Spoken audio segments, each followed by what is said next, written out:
Hey, how's it going, everyone? Just back in with another sequence video. This one is in Jubilees chapter 14.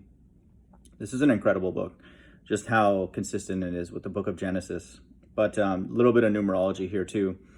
Jubilees chapter 14, verse 4, and he brought him out abroad and said unto him, look toward heaven and number the stars if you are able to number them. And he looked toward heaven and beheld the stars. So I want people to know this word stars is aster. And then there's another...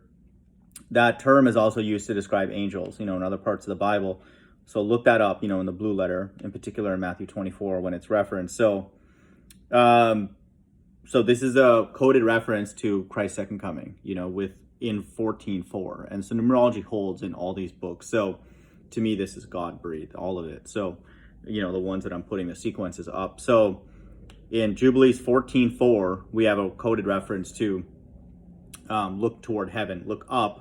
And then these stars represent angels, gathering God's elect from the four corners of the earth. So right away, there we go. We have this first, event in the sequence is salvation for the elect.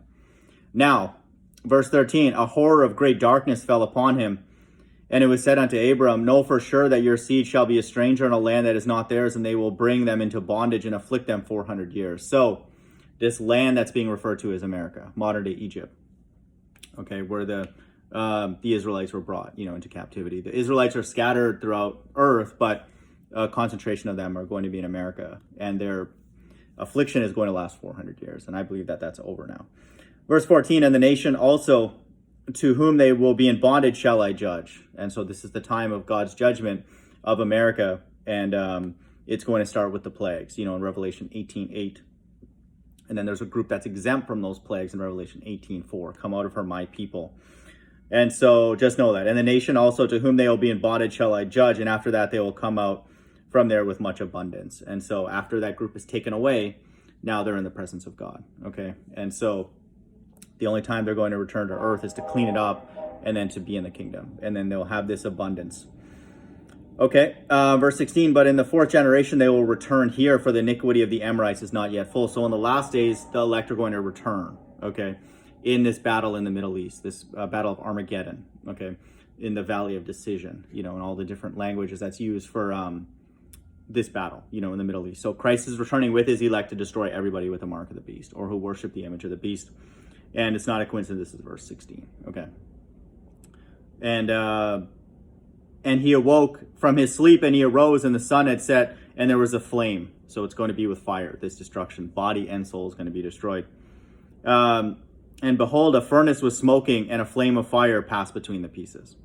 Okay, verse 18. And on that day the Lord made a covenant with Abraham, saying, to your seed I will give this land from the river of Egypt unto the great river, and river Euphrates, the Kenites, the Kenizzites, the Kadmonites, the Perizzites, and the Rephaim, the Phacharites, and the Hivites, and the Amorites, and the Canaanites, and the Girgasites, and the Jebusites. And the day passed, and Abraham offered the pieces, and the birds, and their first fruit offerings, and their drink offerings, and the fire devoured them. So all these other nations that are being listed in the last days, they have offspring, and they exist to this day. This is the way that God distinguishes people, by nations, okay? And so listen to this. And the fire devoured them. Okay, this is going to be coming from the top, from Christ returning with his angels and the elect. And on that day we made a covenant with Abraham, according as we had covenanted with Noah in this month. And Abraham renewed the festival and the ordinance for himself forever. And so this is the kingdom. All the laws that God has set, he's not forgetting about that. That was a good idea. I don't want to do that anymore. Listen to this. And Abraham renewed the festival and ordinance for himself forever. So that's a reference to the kingdom. So again, here in Jubilees chapter 14 has numerology, and then it also supports the sequence of the end times. It's amazing. So Jubilees 14:4 talks about looking up to the heaven, the stars, the angels who are going to gather God's elect.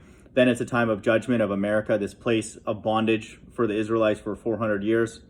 And then we have in verse 16, but in the fourth generation they will return, okay, for this final battle. And it's going to be involving, as it says here, a furnace was smoking and a flame of fire passed between the pieces.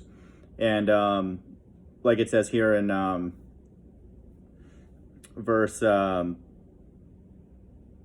19, and the day passed, and Abraham offered the pieces and the birds and their fruit offering and their drink offerings, and the fire devoured them. Okay, so all these nations that are listed God's entire left-hand side, and then we have a reference to the kingdom. So Jubilees 14 also has a sequence of the end times. Hope everyone's doing well. Bye.